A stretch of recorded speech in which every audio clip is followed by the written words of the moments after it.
Bills are going to the playoffs. Twice in 3 years, McDermott, you maniac. 17-10 in Pittsburgh, in prime time. Let's hear from the quarterbacks. Josh Allen and Devlin Hodges. The Bills are going to the playoffs. Credit to our defense tonight. They played a heck of a game. We had some really good plays when it mattered tonight. You know, Smoke, the go ball. I think the most important play of that drive especially was, him hurrying to the ball and picking up the fumble. Like I said, a couple costly turnovers that cost us some points. So we gotta learn from this one and grow from it and focus on Saturday. Were they 9-5 now, or whatever they are? I mean, they're a great team. They're a playoff team, and it was a good learning experience for me. And they're just, like I said, they're a solid defense, and they're a good team.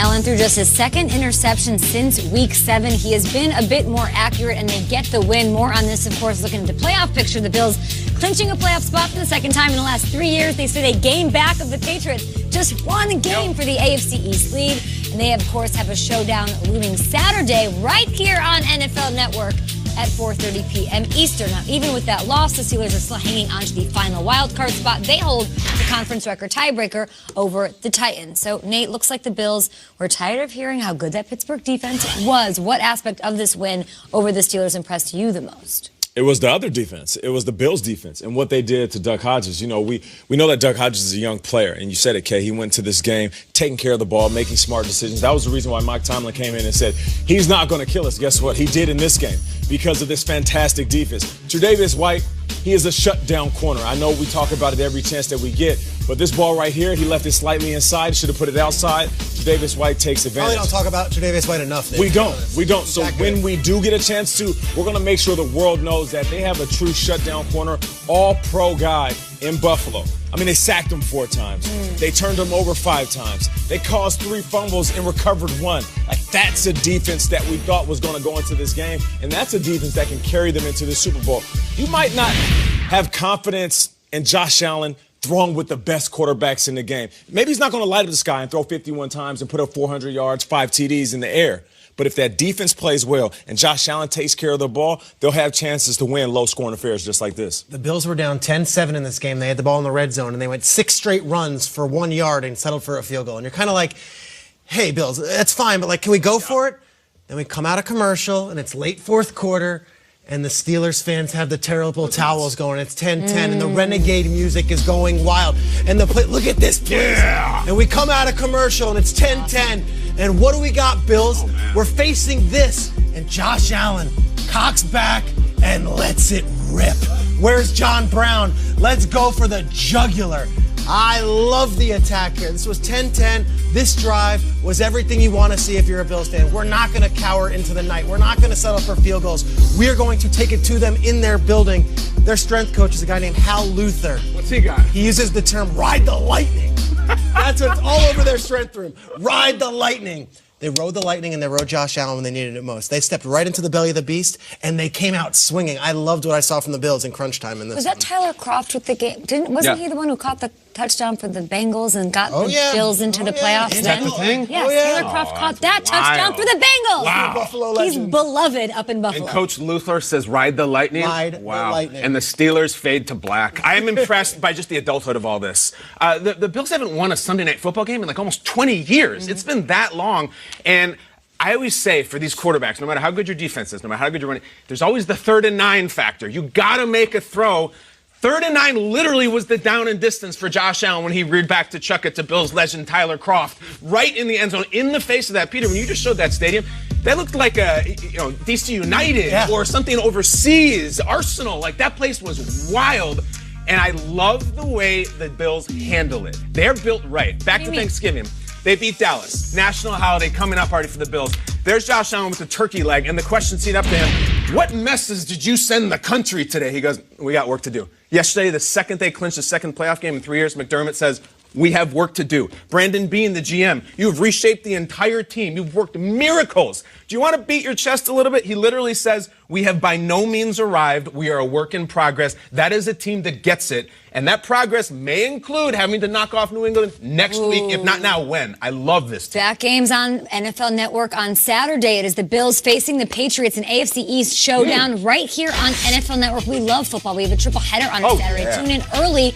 The Texans visit the Buccaneers. Kyle and I will be there. Nate is going to be in the booth. That's right. I'm going to be in the booth with Rich Eisen. Then we have, of course, and you're going to be in. I'll be rocking the sidelines. Bills at Patriots. Mike Tirico, Kurt Warner, myself are on that call. Cannot wait to be there. And it wraps up with the Rams at Niners.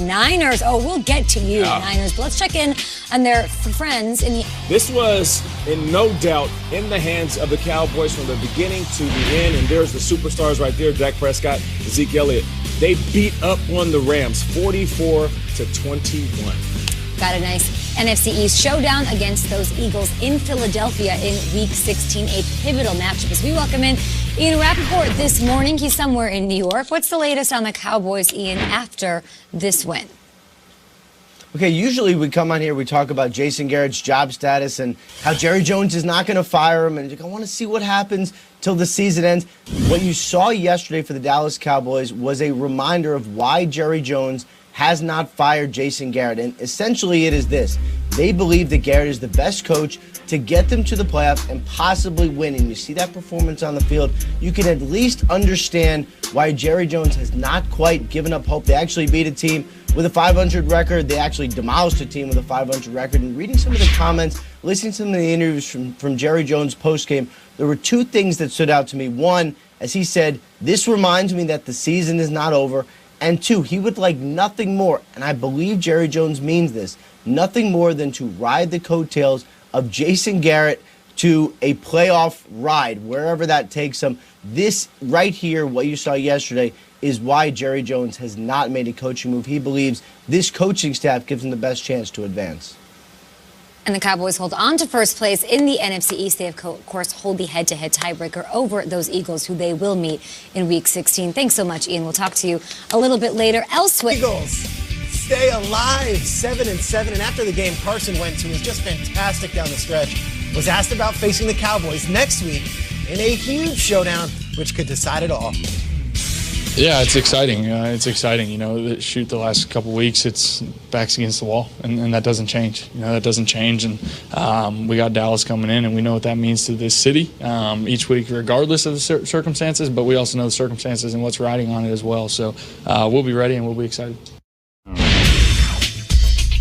Still behind those Cowboys, who, of course, got the win. They have a head-to-head tiebreaker over those Eagles. The Rams, by the way, in that loss, fall 2 games back of the Vikings for that wild card spot. The Eagles still alive in the hunt in this one. Triggs, right back to you. Where do you stand on these NFC East teams after this weekend? And talk to me about what you saw with these Eagles. They pull out the win. It wasn't easy, but they did it. If the Eagles win out, they're in the playoffs. That's all they need to know. They control their own destiny. And if Carson Wentz plays like he did at the end of the fourth quarter on Sunday, they'll be okay at home against the Cowboys. 8 for 8 on this final drive. Moves the chains. And like I said when we're doing the highlight, they were down to Greg Ward, Robert Davis, and J.J. Arcega-Whiteside. They were completely nothing at the wide receiver position, and they leaned on Ward. Played great. They leaned on Ertz. Played great. Goddard had the one-handed catch.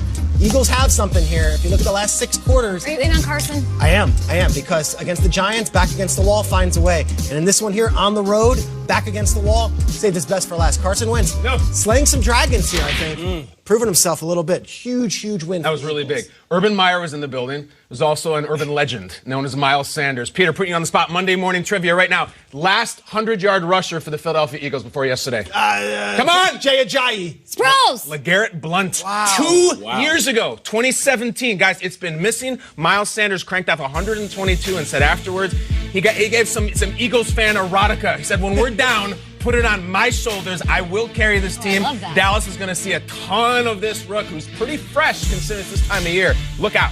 Yeah, the offense played well. Boom. Wide receivers, complimentary players played well, but they closed it out defensively, which is what I love. It seems like right now the Eagles offensively, defensively, they're all clicking. Let's see what they can do over the next couple of weeks. Are you ready to work on Saturday? I'm always ready to work, Kay. We're going on. Else we'll have warm weather down in Tampa. This one in the booth. This one in Foxborough for the Bills, and we'll also be